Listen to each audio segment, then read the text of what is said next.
Avertissement.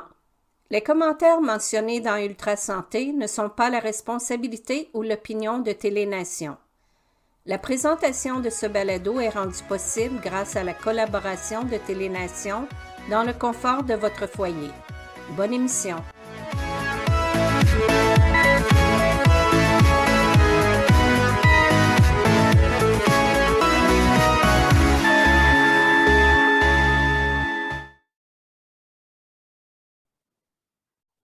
Bonjour, chers auditeurs, et bienvenue à cette capsule sur la santé mentale où nous discuterons aujourd'hui des mesures de contrôle avec M. Jean-François Plouffe, chargé de dossier de communication à Action Autonomie. Bonjour, M. Plouffe, Jean-François. Merci d'être avec nous aujourd'hui. Nous discutons aujourd'hui de mesures de contrôle exercées en santé mentale. Qu'en est-il? C'est ça. Alors, d'abord, il faut définir ce que c'est exactement qu'une mesure de contrôle. C'est une mesure qui vise, comme son nom l'indique, à contrôler le comportement d'une personne contre son gré, justement. Il y en a trois grands types de mesures de contrôle: la contention, l'isolement et l'utilisation de substances chimiques. Donc, qu'est-ce que c'est que la contention? Ça consiste tout simplement à attacher physiquement, immobiliser une personne à l'aide de sangles, la plupart du temps sur une civière, pour une période de temps qui devrait, selon la loi, être le plus courte possible. Mais nous, on a eu des cas de gens qui ont été dans ces positions-là pendant plusieurs heures. Donc ça, c'est le premier type de mesure de contrôle. Le deuxième, c'est l'isolement. Ça, on l'a un peu connu tous durant la pandémie. C'est une forme d'enfermement. On prend la personne et on la met dans une pièce de laquelle elle ne peut pas sortir, de laquelle elle n'entend aucun bruit, elle ne voit pas à l'extérieur. Parfois, c'est dans l'obscurité aussi. Et donc, l'idée, encore une fois, c'est de faire en sorte que la personne revienne au calme, là, un peu malgré elle, par la force des choses. Et on la surveille souvent par une petite fenêtre, mais de laquelle on ne voit que d'un côté. Les fameux miroirs sans teint, là. Alors, les soignants peuvent voir ce qui se passe dans la salle, mais la personne ne peut pas voir à l'extérieur de la salle. Donc, ça peut être quelque chose d'assez traumatisant, ça, comme expérience, surtout quand ça se prolonge dans le temps.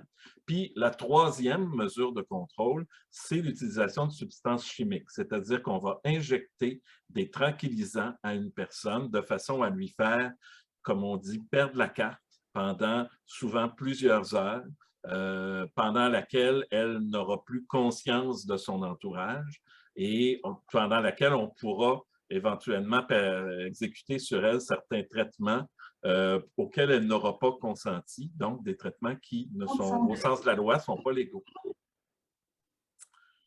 Donc, les mesures de contrôle, elles sont encadrées par la loi. On ne fait pas ce qu'on veut avec ces mesures-là. La loi sur les services de santé et services sociaux a un article qui porte le numéro 118.1 dans lequel on mentionne clairement que l'application des mesures de contrôle ne peut avoir pour but que d'empêcher une personne de s'infliger ou d'infliger à d'autres des lésions. Donc, il y a vraiment une notion liée à la dangerosité. Nous, on sait, pour en avoir été témoin à plusieurs reprises, que les mesures de contrôle, elles sont là parfois à des fins punitives. On dit à la personne, si tu ne collabores pas à ton traitement, notamment si tu ne prends pas tes médicaments, on va t'enfermer ou on va t'attacher. Ou encore, on peut injecter justement une personne pour la faire se calmer, la faire renoncer finalement à la résistance à la prise de médication ou autre. Et ça non plus, à ce moment-là, ce n'est pas une utilisation légale parce qu'il n'y a pas de réelle menace à l'intégrité ni de la personne elle-même, ni des personnes autour. On sait par ailleurs qu'il y a des alternatives aux mesures de contrôle. C'est pour ça que nous, on se positionne clairement comme groupe de défense de droit en opposition complète et totale à l'utilisation des mesures de contrôle. Ça, encore là, c'est un héritage du passé des asiles d'aliénés où très souvent, on utilisait beaucoup la fameuse camisole de force là, que tout le monde connaît. Il y a encore des variantes de ça qui existent en psychiatrie moderne. On enchaînait des gens parfois dans leurs cellules, dans les fous cris au secours, entre autres, là, en 1960. C'est de la maltraitance. Pardon? C'est de la maltraitance, Jean-François. Oui, bien, à l'époque, c'était la façon qu'on avait pour contrôler les gens. Aujourd'hui, on ne les enchaîne plus, évidemment, mais on les attache encore et on les enferme encore. Alors que nous, on sait qu'il y a des façons autres de gérer des situations de désorganisation, parce que ça existe, il faut le reconnaître. Il y a des gens qui vont passer à travers des crises qui peuvent être assez intenses. Il va y avoir des cris, il va y avoir éventuellement de la violence plus ou moins bien contrôlée de la part de la personne. Évidemment, on ne peut pas laisser faire ça comme ça. Mais ce qu'on sait, c'est que physiologiquement, la dernière chose à faire avec une personne en crise comme ça, c'est d'avoir avec elle des contacts physiques. Parce que si on immobilise une personne qui est dans cet état-là, elle va tout faire pour essayer de se libérer de cette emprise-là. Donc, ça va devenir encore plus violent. Et pourtant, ce qu'on fait encore de façon très, très courante dans les hôpitaux, dès qu'une personne, vous savez, toutes les histoires de tolérance zéro à la violence verbale et tout ça, c'est vrai qu'on ne peut pas tolérer la violence verbale ou autre, mais la façon d'y faire face, ce n'est pas d'amener 4 gardiens de sécurité qui vont chacun prendre un bras ou une jambe de la personne pour l'immobiliser. Ce n'est pas des bonnes façons. C'est traumatisant pour la personne, bien sûr, mais c'est aussi dangereux pour le personnel autour parce que la personne va tout faire pour se libérer de ça. Oui. Oui, tout à fait. Donc, et on sait qu'il y a des mesures alternatives. Les policiers commencent beaucoup à appliquer ces mesures-là, qui sont, il y a une approche, entre autres, qui s'appelle Oméga, qui consiste à placer la personne dans une zone sécuritaire dans laquelle elle ne se blessera pas, où elle ne sera pas en contact avec d'autres personnes. On fait un cercle autour d'elle, plus ou moins. On lui laisse l'espace pour évacuer cet excès d'énergie qu'elle a. Et dans la très grande majorité des cas, la crise elle-même finit par se calmer au bout de quelques minutes parce que physiquement, encore une fois, et physiologiquement, c'est épuisant d'être en crise. C'est très, très fatigant. À un moment donné, les gens viennent essouffler, viennent fatiguer et se calment d'eux-mêmes. Ça prend peut-être un petit peu plus de temps, mais au moins l'énergie a été dissipée et personne n'a été blessé ou molesté là, dans ça. Donc ça, c'est des choses qu'on connaît, mais qu'on n'applique pas toujours dans les hôpitaux parce que ça prend un petit peu plus de temps, ça demande un petit peu plus de ressources humaines, ça demande un petit peu plus de communication aussi, de verbalisation, parce qu'en principe, il faut garder un contact verbal avec la personne durant sa crise de façon à sinon, on n'intervient pas physiquement, bien, on intervient au moins vocalement avec la personne pour lui montrer qu'elle n'est pas seule, etc. Donc, il y a toutes sortes de choses qui sont possibles plutôt que de contraindre les gens physiquement quand ils sont dans une situation de désorganisation.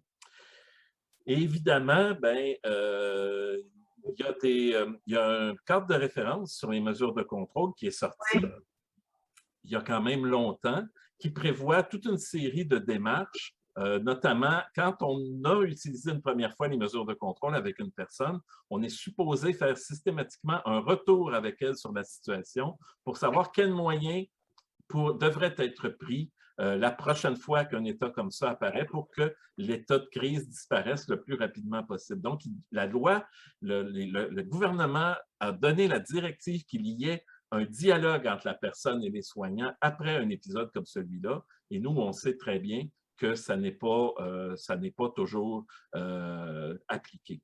D'ailleurs, il y a eu en 2015 un recours collectif qui a été entrepris par des personnes contre un hôpital particulier qui est sur la rive sud de Montréal, qui s'appelle le Centre hospitalier régional du Suroît. Et donc dans la région de Valleyfield, que les personnes prétendaient, c'est que, et il y a une personne, entre autres, qui a subi ce traitement-là 7 ou 8 fois dans un espace de 5-6 ans. Ce qu'on prétendait, c'est qu'il y avait un protocole dans l'établissement qui prévoyait que dès qu'il y avait l'équivalent d'un code blanc, c'est-à-dire un patient agressif en psychiatrie, ce qu'on devait faire, et là je le cite, on devait immobiliser l'usager, le mettre à nu, donc le déshabiller entièrement, lui installer une couche, lui installer une sorte de camisole de force, fixer le tout à une civière, injecter un tranquillisant à la personne et la placer en isolement. C'était ce qui était prévu. Et on est dans les années 2010. C'est une période entre 2008 et 2014 que ces événements-là se sont passés. Finalement, il y a eu un règlement hors cours, comme c'est souvent le cas en matière de recours collectif, et le centre hospitalier a quand même versé 600 000 $ au total aux personnes qui avaient subi ce traitement-là. Donc, il y a le problème autour du fait que ça a été une entente à l'amiable, c'est que ça n'engageait pas les autres établissements au Québec. Et on sait qu'il y a encore des endroits aujourd'hui, au moment où on se parle, où on applique encore des méthodes qui sont d'un autre âge, qui sont non seulement traumatisantes, mais dangereuses pour le personnel et inefficaces globalement. Et nous, on est de ceux qui disent qu'il ne devrait plus y avoir en 2022 ce genre de traitement-là qui soit réservé à des personnes qui sont dans des situations de vulnérabilité, de recherche d'aide, finalement. Et quand on demande de l'aide, pas toujours de la bonne façon, il faut le reconnaître, mais la façon qu'on veut aider ces personnes-là, c'est en les contrôlant physiquement et en leur infligeant des blessures physiques, parce qu'il y a des blessures physiques qui causent de la contention et de l'isolement, puis des traumatismes aussi qui font que plusieurs d'entre elles ne veulent plus retourner à l'hôpital. C'est incroyable ce que tu racontes, Jean-François. J'en reviens même pas qu'aujourd'hui encore, en 2022, qu'il y a encore des établissements qui agissent de la sorte. Tous les établissements agissent comme ça.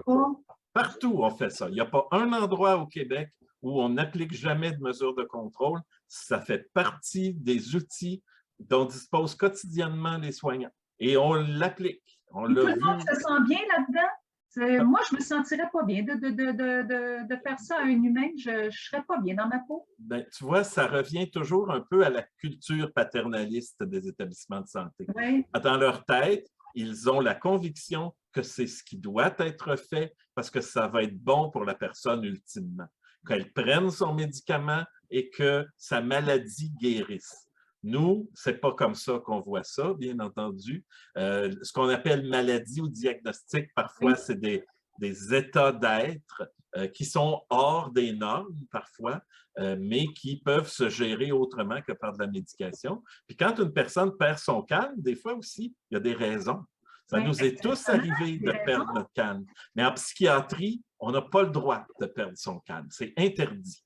Donc, quand on perd son calme, ce n'est pas les personnes qui nous ont fait perdre notre calme qui sont punies, c'est la personne elle-même. Et ça aussi, ça fait partie de la culture de la santé mentale. Mais Jean-François, hein, sincèrement, c'est vraiment de l'abus de pouvoir à quelque part. De notre point de vue, moi, je trouve qu'ils abusent de leur pouvoir. Bien, ce sont en tout cas des vieilles méthodes qui se passent de génération en génération sans jamais qu'on les remette en question. Voilà. Et nous, on est justement là pour poser la question de dire pourquoi vous faites encore ces pratiques d'un autre âge qui n'aident personne. Elles mettent en danger le personnel. C'est très important de dire ça. Beaucoup de membres du personnel de la santé en psychiatrie se font blesser pendant des épisodes de crise parce qu'ils veulent intervenir de trop près avec la personne. Il ne faut pas toucher à une personne qui est en état. Puis c'est vrai dans n'importe quelle circonstance. Si on rencontre dans la rue quelqu'un qui est dans un état de crise, il ne faut pas lui toucher. On peut lui parler, on peut faire des choses avec lui, lui proposer des choses, mais jamais de lui toucher. C'est là que ça devient dangereux. Une approche plus humaine et moins paternaliste, dans le fond. C'est la conclusion qu'on devrait en tirer. Jean-François, merci pour cette deuxième capsule. Fort intéressante, toujours pertinent. Merci. Ça nous aide aussi à mieux comprendre ce sujet complexe qu'est la santé mentale. Merci beaucoup, Jean-François. J'ai déjà hâte à la prochaine. Alors, plaisir.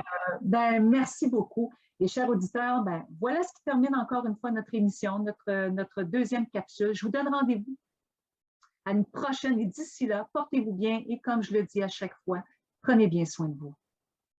Mon père a été laissé à lui-même à l'hôpital. Il est tombé, puis il s'est cassé l'hanche. Pas de bain pendant 2 semaines. Je pense qu'on appelle ça de la maltraitance.